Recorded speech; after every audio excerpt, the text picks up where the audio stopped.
আপনারা কি জানেন, স্বয়ং দেবাদিদেব মহাদেবকেও একদিন ভিক্ষা করতে হয়েছিল? কেন মা অন্নপূর্ণা কাছে হাত পাততে বাধ্য হয়েছিলেন শিব?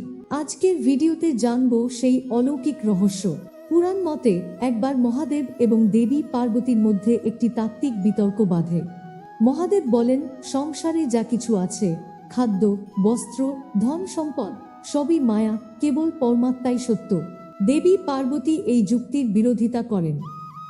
তিনি বিশ্বাস করতেন যে শরীর রক্ষা করার জন্য অন্ন অপরিহার্য এবং অন্ন ছাড়া আধ্যাত্মিক সাধনাও সম্ভব নয়। জগৎকে অন্নের গুরুত্ব বোঝাতে তিনি হঠাৎ অদৃশ্য হয়ে যান। ফলে সারা পৃথিবীতে চরম দুর্ভিক্ষ দেখা দেয় এবং দেবদানব মানুষ সবাই খাদ্যাভাবে হাহাকার করতে থাকে। জগতের এই কষ্ট দেখে করুণাময়ী পার্বতী উত্তরপ্রদেশের কাশীতে আবির্ভূত হন এবং একটি অন্নশালা খুলে বসেন।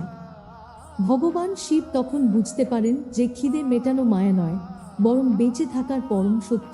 তিনি স্বয়ং ভিক্ষাপাত্র হাতে দেবীর কাছে অন্ন ভিক্ষা করতে আসেন। দেবী পার্বতী সহাস্যে মহাদেবকে অন্নদান করেন।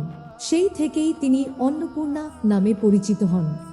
নদিয়ার মহারাজা কৃষ্ণচন্দ্র রায় অষ্টাদশ শতাব্দীতে বাংলায় অন্নপূর্ণা পূজার ব্যাপক প্রচার করেন। বলা হয়, একবার রাজকোট দিতে দেরি হওয়ায় নবাবের কারাগারে বন্দী থাকার সময় তিনি স্বপ্ন দেখেন দেবী অন্নপূর্ণা তাঁকে পূজা করার নির্দেশ দিচ্ছেন। মুক্ত হয়ে তিনি ধুমধাম করে এই পূজার প্রচলন করেন। বিশ্বাস করা হয়, এই দিন ভক্তিভরে দেবীর পূজা করলে সারা বছর ধরে কখনো অন্নের অভাব হয় না। আমি চেষ্টা করছি এই আধ্যাত্মিক আর পৌরাণিক বিষয়গুলোকে সহজ করে আপনাদের সামনে আনতে। আপনাদের একটা সাবস্ক্রাইব আর ভালোবাসা আমাকে অনেক বেশি সাহস দেয় নতুন নতুন ভিডিও বানাতে। তাই সাথে থাকুন, আর ভালো লাগলে বন্ধুদের সাথেও শেয়ার করতে ভুলবেন না কিন্তু।